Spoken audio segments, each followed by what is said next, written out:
Good morning. Hope everyone is well. We are here today to discuss Parshas Tol'dos, and we are rapidly approaching the end of the secular calendar year 2025, continuing the Hebrew calendar year of Tafshin Pei Vav. The topic for today's shiur on Parshas Tol'dos is internalizing our DNA. In truth, as I worked on this shiur, I began to realize the enormous lessons that this has for us, both in terms of parenting and education. And I would love everybody's feedback at the end of this year, either on the call, on this Zoom that we're doing, or private message is also great. This month, the month of Cheshvan, is sponsored by David and Sarah Shokron and family for the merit of the continuing success of Klal Yisrael to fulfill its mission to bring light and wisdom to the entire world. We wish them and their budding, growing family much nachas, and we thank them for their interest and support. This week's class is dedicated in honor of the birth of a baby boy to my brother, Rav Zecharia, and his Rebbetzin, Yehudit, Zweig. MAZAL TOV. MAZAL TOV to the entire... Oh. Can you hear me? You can't hear me? Can everybody hear me? How do I do this? Rhoda, you can't hear me? Yes, we can. Uh-oh. Okay. Here. Okay. Hang on one second, What should I everybody. Sorry. do? Oh, audio. Wait. Hang on. Baby. Audio. Okay. Hopefully everybody can hear me. Thank you. If anybody cannot hear me, feel free to, make a gesture or to message me on the chat, whatever you'd like. So I just mentioned MAZAL TOV to my brother of Zecharia and his Rebbetzin Yehudit Zweig on the birth of a baby boy. MAZAL TOV to everyone, my mother, who I think is on this call, and to everyone in the family and friends. I would like to mention that we have now the sponsor for the month of Cheshvan is being closed out. We do, yes, have a sponsor for the month of Kislev, which is rapidly approaching this Friday, Erev Shabbos. And I am looking for sponsors for Teves, Shvat, and Adar. Of course, Hanukkah starts in Kislev, but it continues in Teves. If anybody would like to consider Teves, and then Shvat and Adar, I'd love to finish out the Hebrew calendar year. If you're interested in sponsoring for the month or for the week, please let us know. So one of the things that I know bothers so many of us in the Jewish world is what is happening with our next generations. In the frum world, there is much concern. Are the children going to want to continue the life of a frum Jew? In the secular world at large, we wonder if children will have any respect for their parents at all. In the non-religious Jewish world, we definitely want to know if the next generation is going to be interested in the state of Israel, in the land of Israel, and in general in Jewish culture and rituals. So I would like to, propose that our Parsha is a tremendous learning ground and place to look for lessons on parenting and education, specifically for those of us who are always wondering, what is the magic formula to empower our children to become everything that we want them to become, everything that they can become? How can we try to get the best results that we can with the type of parenting and education that we are giving to our children? I do want to point out that I think that today that question is almost equally important for anyone in the world of Jewish ideology, whether it's in the education world or in the charitable, nonprofit world. Anybody that's interested in activating today's Jews to fulfilling their potential, we need to ask ourselves, what can we do as influencers or hope to be influencers or educators or role models? How can we do the best possible job to motivate our children and students or followers or people we want, to help empower? How can we do a fantastic job at achieving an outcome where we are thinking that our children, the next generations, are becoming everything that they can become? So that's the backdrop. Of course, many people are worried about that. Many people are working on that. But let's see if we can get some insight from the Parsha on this subject. Now, the opening sentence in our Parsha says, and these are the offspring or the generations of Yitzchak, the son of Abraham. Abraham gave birth to Yitzchak. The Hebrew is Ve'ela Tol'dos Yitzchak ben Abraham, Abraham holides Yitzchak. Now, the problem with that sentence is that it's itself repetitive. It says Yitzchak, the son of Abraham, and then it says Abraham gave birth to Yitzchak. That would seem to be obvious. But also, we already know this information. We've been talking about Yitzchak for a whole Parsha in Vayera, and we've been talking about Abraham. And to tell us that Yitzchak is the son of Abraham and that Abraham gave birth to Yitzchak is completely not new information. So what's the point of this sentence? And furthermore, we normally have this sentence that these are the offspring after the lifetime of the father is mostly over. So for example, just last week's Parsha, the immediate paragraph says these are the Tol'dos of Yishmael, the offspring of Yishmael. And then we mentioned that Yishmael passes after we mentioned his sons. And, in general, in the Torah, that's usually the case. I'm not going to say that's always the case, but that's normally the case. And over here, we're kind of at the beginning of the Yitzchak story. And as Rashi points out, Tol'dos is referring to Yaakov and Esav. Not everybody learns that way, but that is how Rashi learns. So if we're talking really about the origin story of Yaakov and Esav, it's not really yet time to say Tol'dos, especially because they're not born yet. We're going to now discuss that they are born. So that's a very strange beginning to our Parsha. Question number 2 is that we know that Rivka is extremely bothered with the pregnancy. Rivka and Yitzchak pray, and miraculously Rivka becomes pregnant after a long time. And now the Torah tells us that she's very bothered by her pregnancy, and she goes to seek prophetic information from Hashem. Rashi learns that she actually went to Shem, the son of Noach. Not everybody learns that way, but the point is she's going to seek information from Hashem. Now, I know that most of us would love to know a lot of things. There's lots and lots of things we would love to know. Common question today is, where should I live? What job should I have? What's going to happen in the next election cycle? And no, we're not doing politics. Right? We would love to know lots of things. Okay, we can go, and Baruch Hashem, I hope that many of us do daven on a regular basis. But it seems that Rivka has an expectation of getting an answer, and in fact, she gets an answer. And why is Rivka unique in history that she wants to know information and she actually gets an answer with a lot of information? What was it that prompted Rivka to think that she deserved an answer more than any other person that always wants to know many answers in their life, the big questions that they have? And why, in fact, does she get an answer? Number 3. The Torah says, after these boys are born, so I'll read to you, it says the first one was reddish. He came out very hairy, and they called his name Esav. Afterwards, his brother came out, and he was holding the heel of Esav, and he called his name Yaakov, and Yitzchak was 60 years old when he gave birth to them. The very next sentence says that the youngsters grew up. Esav was a man who knew hunting, a man of the field, and Yaakov was a more, let's call it, simple man or a more complete man. He was sitting in the tents. Not exactly clear. The Unkla says he was a perfected man. He was a complete person. It's hard to understand that word exactly, but if he was sitting in tents. Okay. Then right after that, it says Yitzchak loves Esav because there was hunting in his mouth.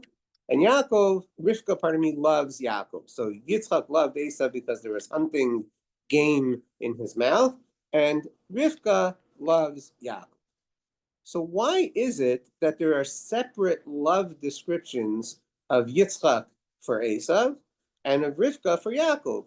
One would presume like most good parents, that they both loved both their children? Are we supposed to imply from here, for example, that Yitzchak loves Esav and Yitzchak does not love Yaakov? Rivka loves Yaakov and Rivka does not love Esav? So that's part of the question. What is being implied here by saying this parent loved this child and that parent loved the other child? But also there is a different reason, so to speak, given. By Esav, it says that Yitzchak loves Esav because there's game in his mouth. And Rivka loves Yaakov with no reason. Why is it not the same? It should say Yitzchak loves Esav and Rivka loves Yaakov. Why is it a different description by Esav for Yitzchak than it is for Rivka by Yaakov? Now, another question is that the Torah, after this story, talks about how there was a famine in the land, aside from the famine that was in the time of Avraham.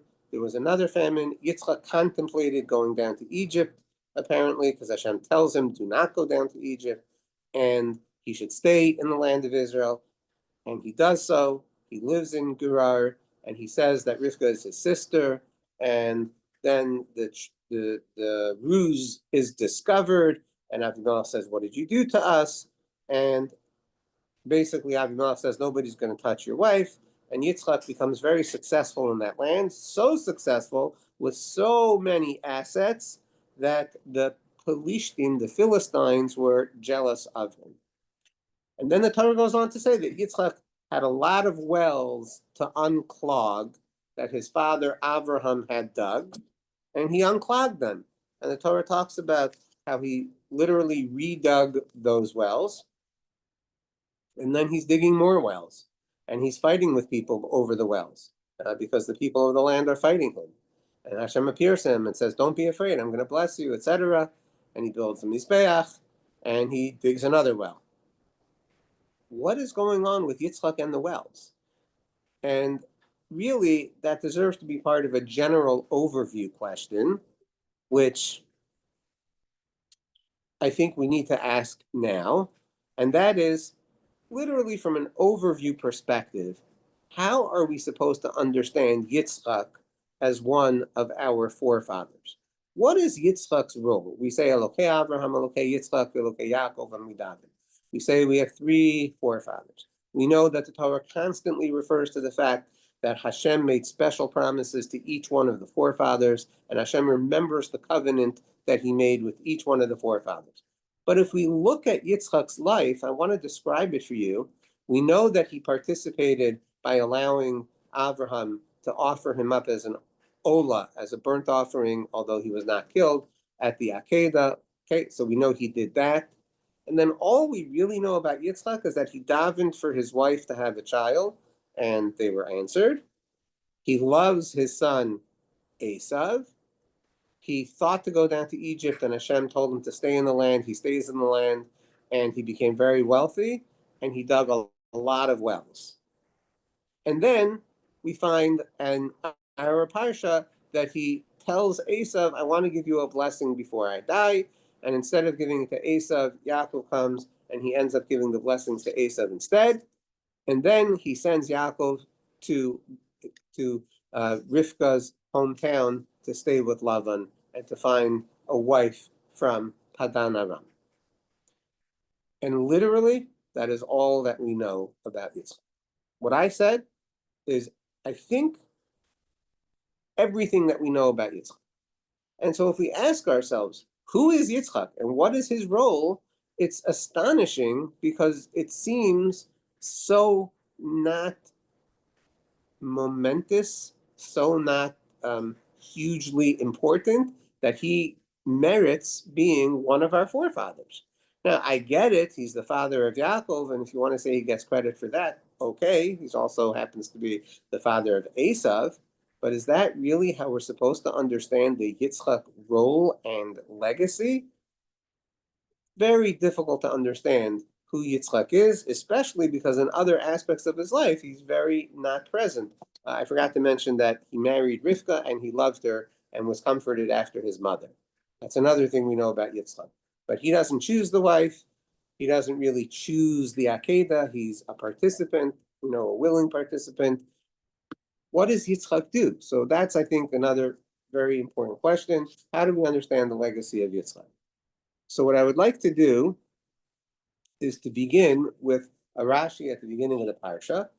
Rashi tells us that when the Torah repeats in the first sentence, not only that Yitzchak is the son of Avraham, but that Avraham birthed Yitzchak, this is alluding to an interesting occurrence that happened, that when Yitzchak was born, the people who were scoffers and mockers of the generation said, oh, after all these years, Sarah finally has a child with Avraham?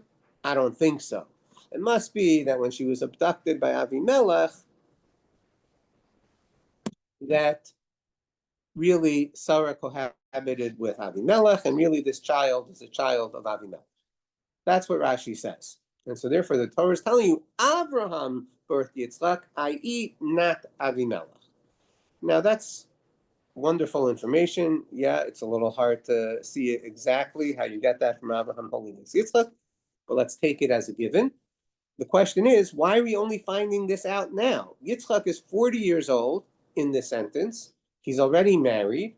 And if the problem is that the people of the generation thought that Avraham was not truly the father of Yitzchak, and the way that they came to learn that Yitzchak was really the son of Avraham is because Hashem made Yitzchak look exactly like Avraham, presumably that happened much earlier in life, like when he was 3 or 2 or 5 or 10. Over here, Yitzchak is 40 years old. So why are we only finding out this information now, that Avraham looked exactly like Yitzchak, so that people would know that Avraham was truly the father of Yitzchak and not Avimelech? This should be something taught to us much earlier, when the Torah describes the birth of Yitzchak, and it talks about the miracle of Sarah, nursing, etc. All of that could have been the place where the Torah tells us, by the way, Avraham looked exactly like Yitzchak, in order that everybody should know that Yitzchak was truly the son of Avraham and not Avimelech. So what I'd like to propose is that this is the first indicator that we can understand what the role of Yitzchak is. The role of Yitzchak is not only to be the person that Yitzchak is, and whatever his unique characteristics and assets are to pass down to the Jewish people, but Yitzchak has a specific role in that he needs to make sure that the legacy of Abraham passes down through him to his children. That means to say that a major role in Yitzchak's life is to establish the legacy of his father Avraham and make sure that that is being passed down to his children, to whom he now will be giving birth. So the reason the Torah is telling us here that Yitzchak looked exactly like Avraham, and everybody needed to know that Avraham is truly the father of Yitzchak, is because we need to understand that the children of Yitzchak reflect not only who Yitzchak is, but also who Avraham is. So that when we now read this story of Yaakov and Esav, we need to be understanding that the character of Yaakov and the character of Esav is not only built on Yitzchak, it's also built on who Avraham was, which begins to explain to us why Yitzchak is so intent on making sure, as much as he can, that Esav is part of the fold, that Esav succeeds, that Esav should have his DNA in the Jewish people. That is a very important concept for Yitzchak, because he sees his role as not only being Yitzchak, but also being Avraham, so that he is a composite of Avraham and Yitzchak, so that his children fully get the inheritance of Avraham as well as Yitzchak, which of course explains to us why we have 3 forefathers. Most people only have 1 father. But because of Yitzchak, we have 3. Because of Yitzchak, we have Yitzchak and Avraham. And because he makes sure that his children get the legacy of Avraham, they're getting the legacy of Avraham and Yitzchak, so that therefore Yaakov is really an Avraham, Yitzchak, Yaakov personality. That's who Yaakov is. And so that's why we have three forefathers, and it's only because of this characteristic of Yitzchak that he sees himself not only as Yitzchak, but as a conduit to Yaakov. Now, let's talk practically why this is so important. This is not only about Avraham, Yitzchak, and Yaakov, this is about what it means to be a Jewish parent.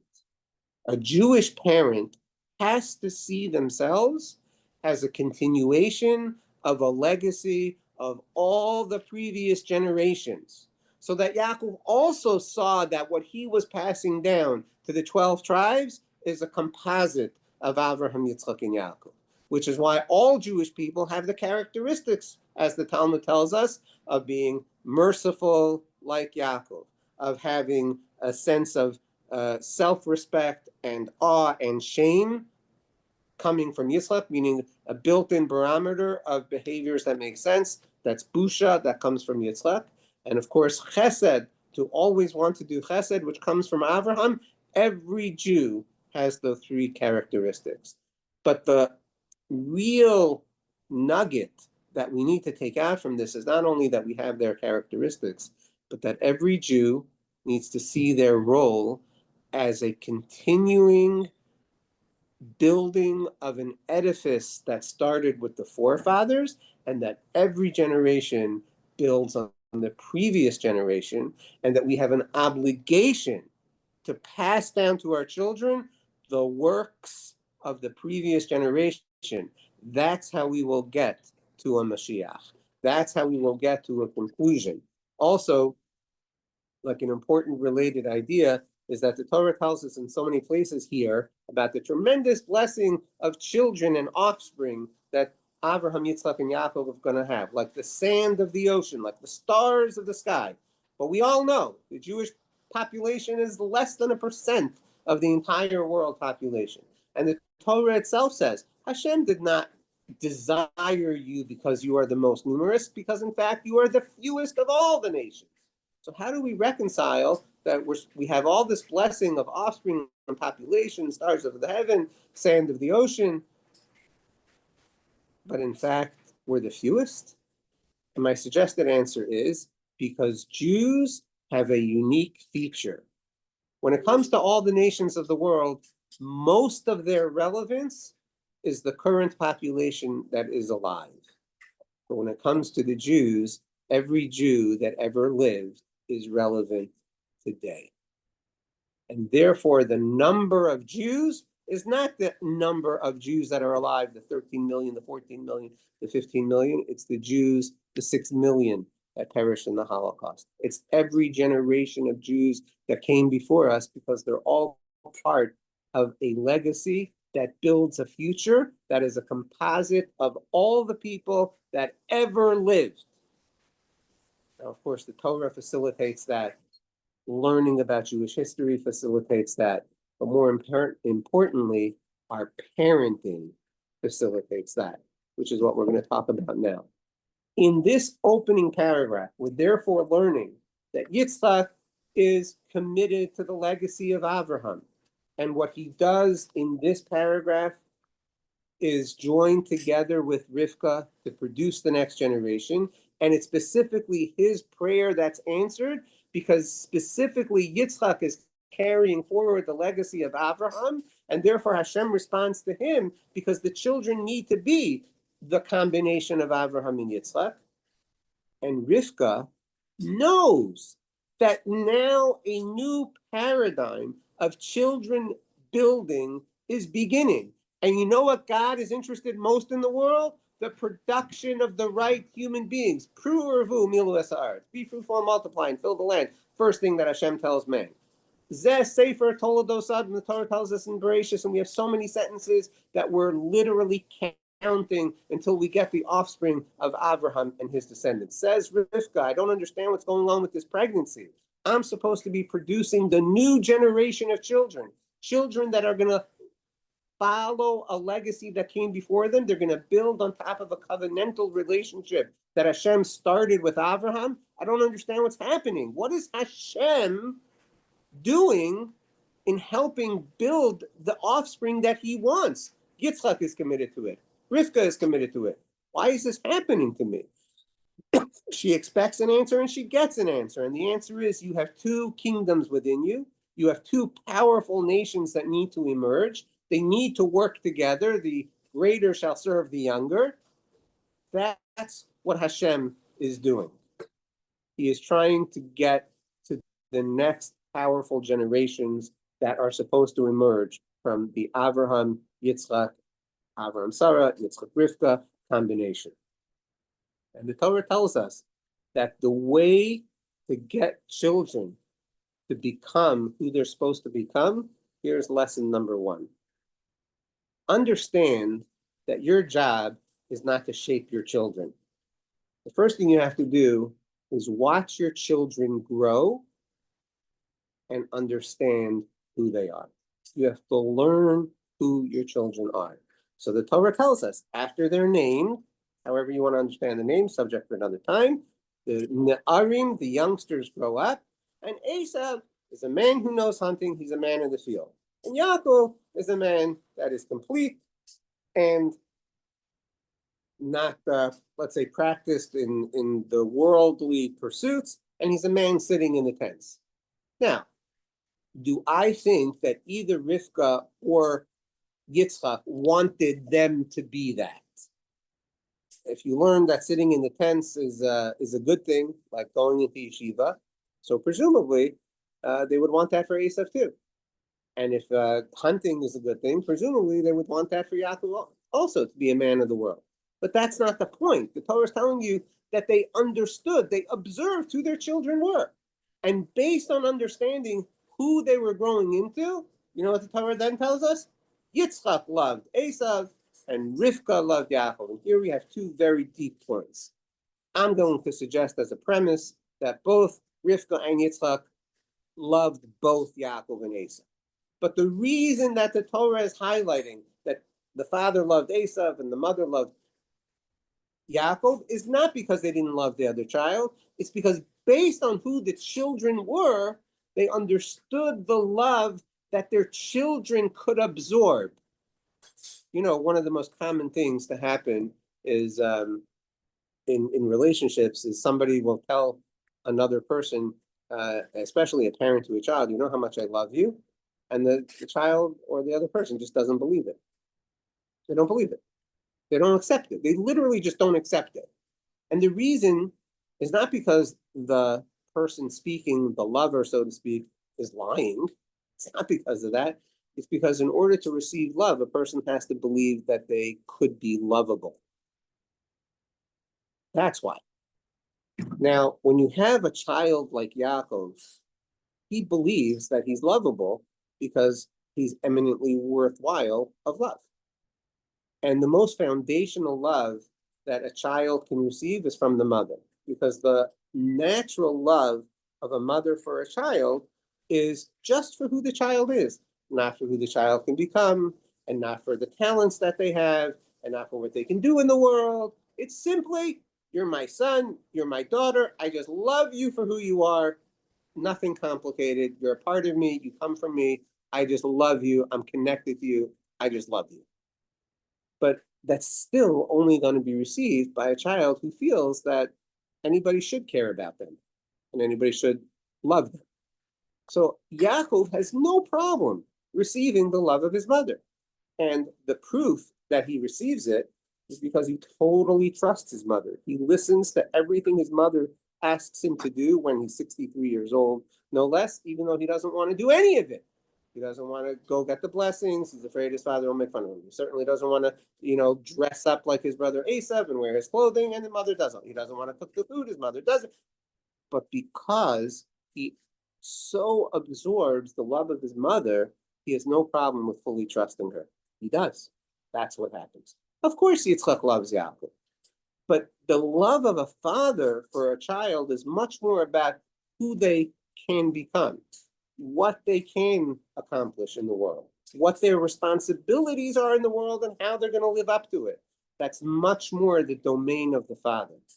So these parents, Yitzchak and Rivka, understand who their child are. They know that the love that Yaakov can receive, which is so foundational and will work, is from Rivka. So Rivka is the one that Yaakov is able to fully receive.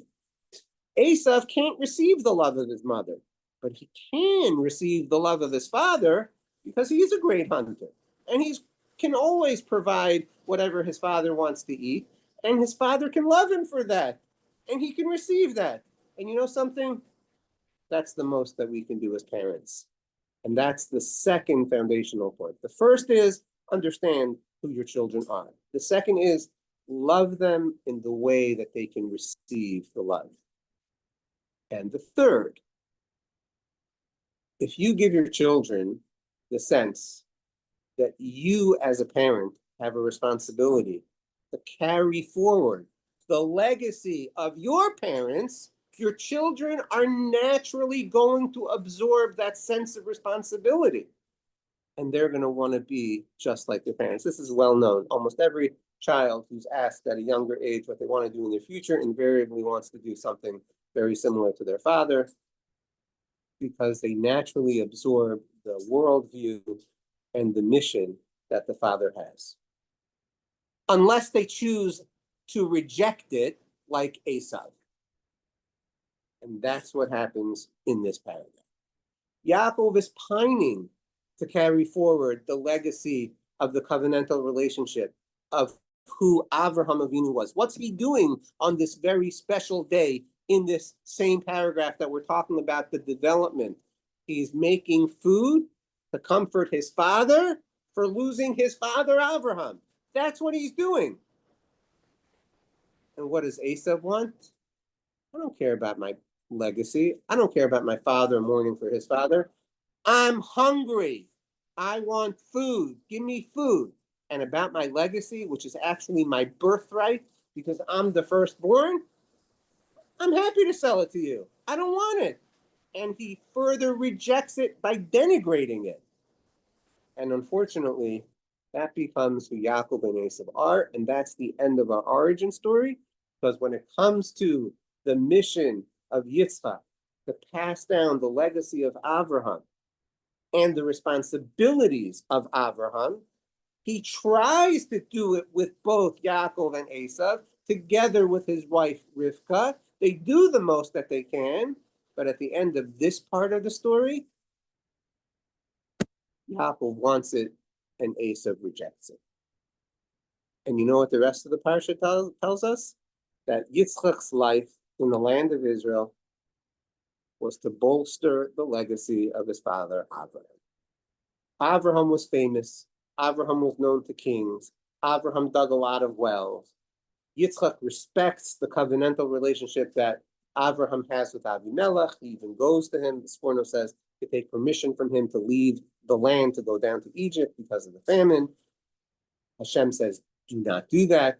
So he ends up living there in the land of the Plishtim, and he becomes incredibly wealthy. And he starts digging the wells of his father, because his father made wells, probably, this is conjecture, but probably as a means of attracting people to give them water, to then build relationships with them. I care for you, here's water. Let me tell you also about, not only your physical water, but the spiritual water and sustenance of a relationship with Hashem. And Yitzchak sees it as his mission to keep strong what his father did in his lifetime. So he goes and he digs these wells. He unclogs the wells of his father. He builds his own wells. And because of that, Hashem, and because of that, he ends up fighting and having skirmishes with the people of the land over the property rights, etc. And Hashem says to him, don't worry, I got your back. And ultimately, Avimelech needs to come and make a new treaty with him that nobody will disturb Yitzchak, but Yitzchak successfully is able to reestablish the legacy of his father Avraham, which is what Yitzchak is all about. And then ultimately, when it comes to giving the blessings, he still wants to include Esav, and we'll finish that story a different time, but that's because Yitzchak wants very, very badly for his offspring to be the full reflection of Father Avraham, which certainly Esav also has many of his qualities as well. So when it comes to understanding how to succeed with our children, we really need to understand that our children, They need to be understood for who they are. B, that's what it means that Yaakov was a man of the tents and Esau was a man of the field. B, they need to be given as much love as we can give them, but understand that they're only going to receive the love that they're capable of receiving. C, they need to see that we are trying to carry forward the legacy of previous generations from a sense of respect and awe, but also responsibility, and that we have to live up to the responsibilities that our ancestors took on. That's C. And finally, we need to understand that our children have choice. Hopefully, they become inspired to carry forward the previous generations' legacies and build on top of that. But if they don't understand that, they don't understand that. If they're not willing, they're not willing.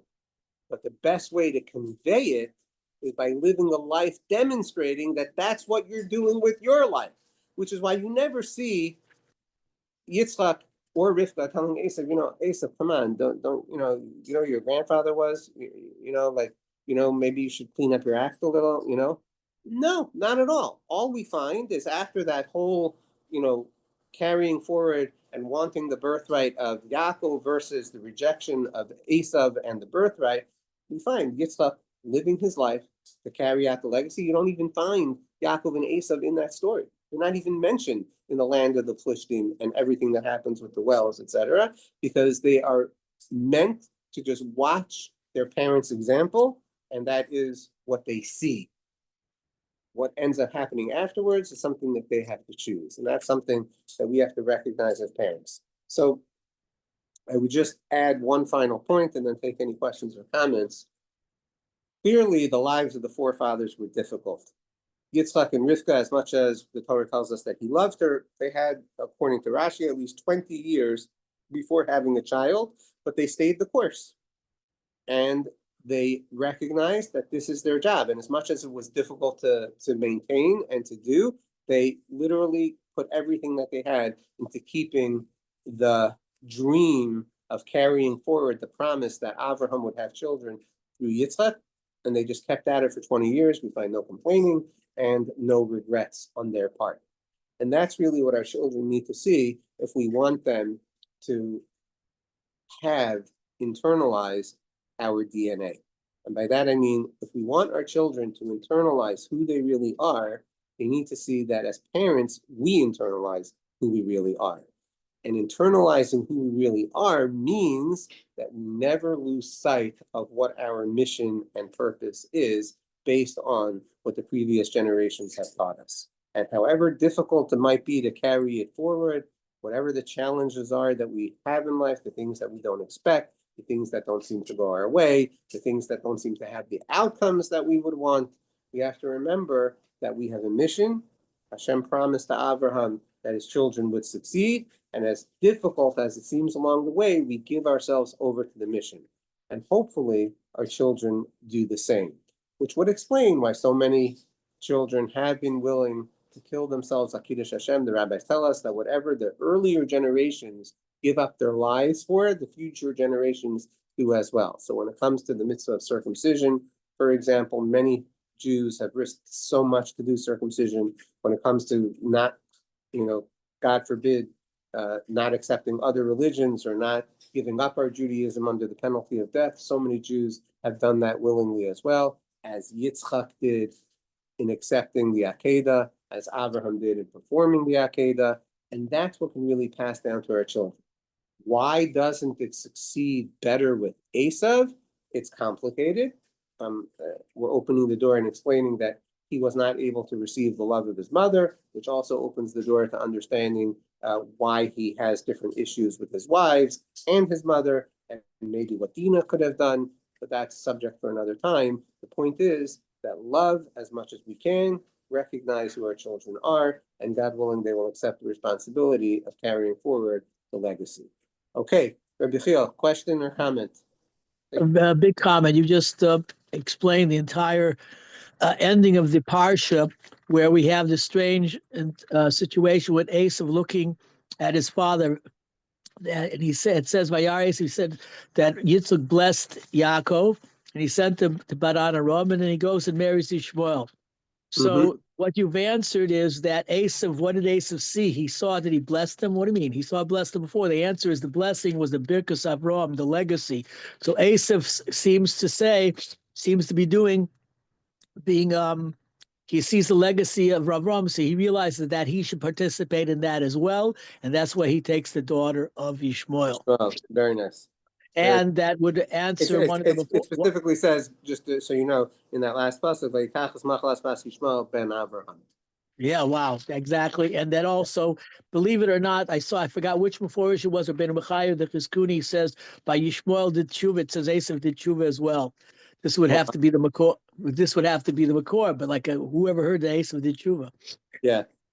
So it could be that it's for the wrong reason on some level, but definitely it seems that that's what he's intending. Yes. Shkayach. Thank you. Thank you very much. Anyone else with a question or comment? Someone on the chat? Okay. All right. I believe my father is, giving a class, so please zoom over to that. Have a great week, everyone. Thank you.